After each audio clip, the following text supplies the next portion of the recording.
Hello ဒီနေ့တော့ရွာလန်းလေးအတိုင်းလမ်းလျှောက်လာပါတယ်လမ်းမေးတစ်ပြင်လုံးဖွေးနေတဲ့ကုန်းထီကယုံပင်တွေကိုတွေ့တယ်ထိလိုက်ရင်စက်ကနေတုံ့ပြန်ငုံရှိုးသွားတဲ့အတွက် sensitive plant shame plant humble plant လို့ချက်စနုံးခေါ်ကြတယ်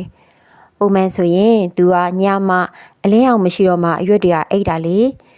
ဒါမဲ့နေ့ဘက်ဆိုလဲသူ့ရွက်တွေကိုထိမိပြီဆိုတာနဲ့အိပ်ပြီးအဲ့ဒါကြောင့် sleepy plant လို့လည်းခေါ်တယ်ငေါ့လာထီရနဲ့ငါ့ရဲ့အရွက်လေးကိုညှိုးချပလိုက်မော်နော်ဆိုလို့ touch me no plant လို့လည်းခေါ်ကြတယ်ရုခဗေဒအမည်ကမီမိုဆာပူတီကာဖြစ်တယ်တကယ်တော့ထိမိရင်ညှိုးကျသွားတာကအပင်စားတရိတ်ဆန်တွေကိုစိတ်ပြတ်သွားအောင်လုပ်တာတရိတ်ဆန်တွေသူ့ကိုမစားအောင်မို့ကွာလူတွေကတော့သူ့ကိုထိပြီးကစားတာပေါ့သူကထိမိရင်ညှိုးကျသွားပေမဲ့မိနစ်အနည်းငယ်ကြာမှပြန်လန်းလာပါတယ်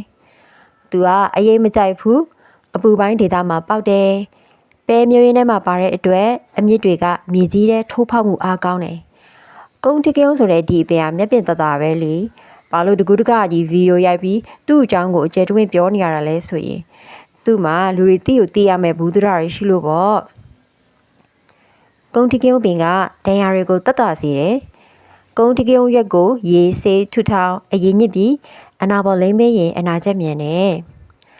ကုန်းတကယ်အရွက်ပင်စီအမြင့်တို့ကအစိပ်ဖြေပြတဲ့အာနေတင်ရှိတယ်။လေကောင်းရတတ်အောင်လဲတုံးလို့ရတယ်။ကုန်းထီကယုံကဆေးဖက်ဝင်နေ။ကုန်းထီကယုံအညွန့်ကိုစားလို့ရတယ်။တချို့ဆိုငပိရင်ရုပ်သီးနဲ့ဖက်ထားတဲ့ထမင်းနဲ့တို့စားကြတာလေ။အရက်ပြောစကားအနေနဲ့ကြားဘူးတာကကုန်းထီကယုံကစီးအတွက်ကောင်းတယ်တဲ့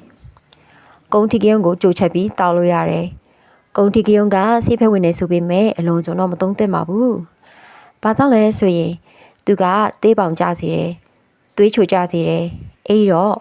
စီးကြိုစေသွေးကြစေတွေတောက်နေရတဲ့သူဆိုရင်ကုန်းထီကယုံကိုတွဲမသုံးသင့်ပါဘူး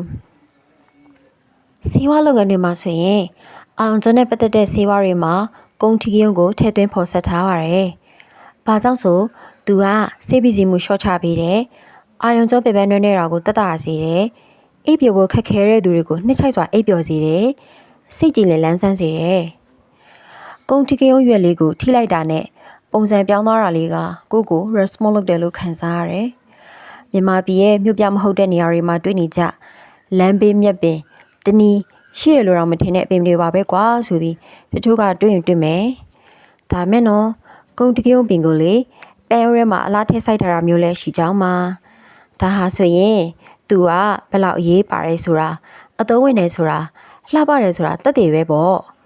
ဒီဗီဒီယိုလေးကကြည့်ရှုသူတွေအတွက်အကျိုးရှိမယ်လို့မျှော်လင့်မိပါတယ် SW Facebook page နဲ့ YouTube channel လေးကို follow subscribe လုပ်ထားပြီနော် See you guys